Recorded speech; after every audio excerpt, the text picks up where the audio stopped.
વડાપ્રધાન નરેન્દ્ર મોદી ફરી એક વખત આવશે ગુજરાત। નવસારીમાં નવનિર્મિત નમો કમલમનું કરશે લોકાર્પણ। વડાપ્રધાન પ્રથમવાર પાર્ટી કાર્યાલયનું કરશે લોકાર્પણ। તારીખ 8મી સપ્ટેમ્બરના રોજ નમો કમલમના ઉદ્ઘાટન માટે આપણા દેશના અને વિશ્વસનીય નેતા વડાપ્રધાન શ્રી મોદી સાહેબ આ કમલમનું ઉદ્ઘાટન કરવા માટે પધારી રહ્યા છે। વડાપ્રધાન શ્રી મોદી સાહેબને આવકારવા માટે થનગની રહ્યા છે। તમામ તૈયારીઓ ચાલુ કરી દીધી છે। જ્યારે આ ખૂબ એક આનંદ અને ઉત્સાહનો કાર્યક્રમ છે, ત્યારે ભારતીય જનતા પાર્ટીના તરફથી સમગ્ર નવસારી જિલ્લામાં દરેક ગામમાં લાઈવ પ્રસારણ કરવામાં આવશે। હું નવસારી જિલ્લાની તમામ જનતાને એક કહેવા માંગુ છું કે જ્યારે આપણા દેશના વડાપ્રધાન શ્રી મોદી સાહેબ નવસારી જિલ્લામાં પધારી રહ્યા છે, ત્યારે એને આપણે ઉમળકાભેર હર્ષભેર આવકારીએ। વડાપ્રધાન નરેન્દ્ર મોદી ફરી એક વખત ગુજરાત આવશે।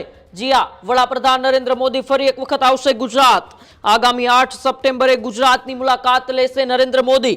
નવસારીમાં નવનિર્મિત નમો કમલમનું કરશે લોકાર્પણ। ભાજપના નવા કાર્યાલયનું વડાપ્રધાન નરેન્દ્ર મોદી કરશે ઉદ્ઘાટન।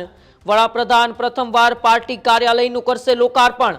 નવસારીમાં કાર્યક્રમને લઈને તૈયારીઓ શરૂ કરી દેવામાં આવી છે। જિલ્લા ભાજપ દ્વારા આયોજનને અંતિમ ઓપ પણ અપાઈ રહ્યો છે। વહીવટી તંત્ર પણ આ તૈયારીઓમાં જોડાયું છે। ત્યારે જિલ્લાના તમામ ગામોમાં લાઈવ પ્રસારણની પણ તૈયારીઓ શરૂ કરવામાં આવી છે।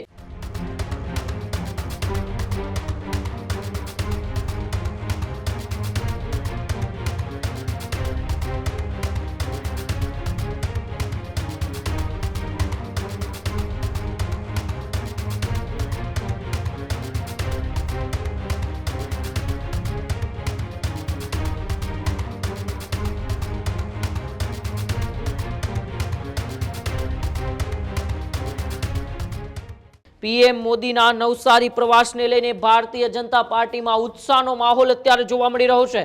ત્યારે વડાપ્રધાન નરેન્દ્ર મોદી ફરી એક વખત ગુજરાત આવવાના છે। આગામી 8 સપ્ટેમ્બરે ગુજરાતની મુલાકાત લેશે। વડાપ્રધાન નરેન્દ્ર મોદીને પ્રથમ વખત તેઓ કોઈ પાર્ટીના કાર્યાલયનું ઉદ્ઘાટન કરવા માટે પહોંચશે। નમો કાર્યાલય જે બનાવવામાં આવ્યું છે નવસારીની અંદર, નવું ભારતીય જનતા પાર્ટીનું જિલ્લા કાર્યાલય, એ જિલ્લા કાર્યાલયના ઉદ્ઘાટન પ્રસંગે વડાપ્રધાન આવવાના છે। અને ભારતીય જનતા પાર્ટીના કાર્યકર્તાઓની સાથે હવે વહીવટી તંત્ર પણ તૈયારીઓમાં લાગી ચૂક્યું છે।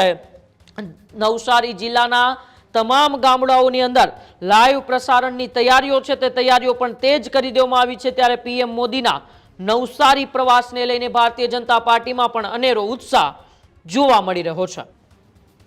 ભારતીય જનતા પાર્ટી નવસારી જિલ્લા માટે ખૂબ આનંદ અને ગૌરવની વાત છે।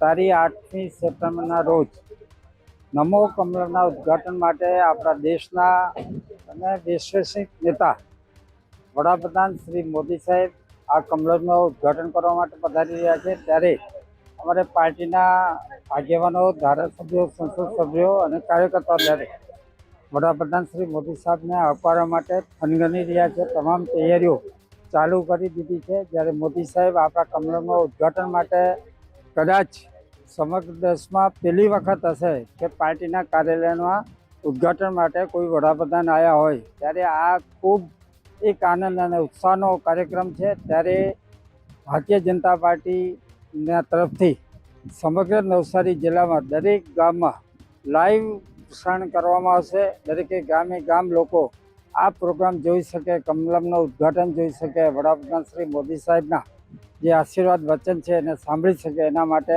તમામે તમામ ગામોમાં આ કાર્યક્રમ લાઈવ થવાનો છે। ત્યારે અમારા પાર્ટીના કાર્યકર્તાઓને બધાને તમામ જવાબદારી સોંપી દેવામાં આવી છે। દરેક ગામમાં કાર્યક્રમ થાય, લાઈવ કાર્યક્રમ થાય અને લોકોના માટે જે સગવડો વ્યવસ્થા કરવાની હોય એના માટે પણ સૂચના આપી દેવામાં આવી છે। આપના માધ્યમથી હું નવસારી જિલ્લાની તમામ જનતાને એક કહેવા માંગુ છું કે જ્યારે આપણા દેશના વડાપ્રધાન શ્રી મોદી સાહેબ નવસારી જિલ્લામાં પધારી રહ્યા છે, ત્યારે એને આપણે ઉમળકાભેર હર્ષભેર આવકારીએ। એ રીતનું વાતાવરણ સર્જવાનું છે. એમાં સહકાર આપે. ખેડૂત ભાઈઓ છે એ ખેતરમાં ડ્રોન ઉડાવતા હોય છે ત્યારે આપને એક પ્રશ્ન સતાવતો હોય છે કે જે આપણે અત્યાર સુધી જીપીએસ ટેકનોલોજીવાળા ડ્રોન વાપર્યા છે, જેથી કરીને મોબાઈલ ટાવર છે અથવા તો હાઈ ટેન્શન લાઇન પસાર થતી હોય, કોઈ વૃક્ષો હોય, ત્યારે જે જીપીએસ ટેકનોલોજીવાળા ડ્રોન છે એમાં ટકરાય અને ટ્રેસ થાય છે. પણ એગ્રીવન લાવ્યું છે જીએનએસએસ ટેકનોલોજી ડ્રોન, જેથી કરીને એ ડ્રોન છે એ કોઈ જગ્યાએ ટકરાય નહીં, પોતાની રીતે જ ડિસિઝન લે છે અને મૂવ થઈ જાય છે, જેથી કરીને જીએનએસએસ ટેકનોલોજી ડ્રોન છે એ વાપરવાનો આગ્રહ રાખો. આ જ પ્રકારની તમામ અપડેટ જોવા માટે ન્યૂઝરૂમ ગુજરાતને લાઇક, શેર અને સબસ્ક્રાઇબ કરવાનું ભૂલતા નહીં.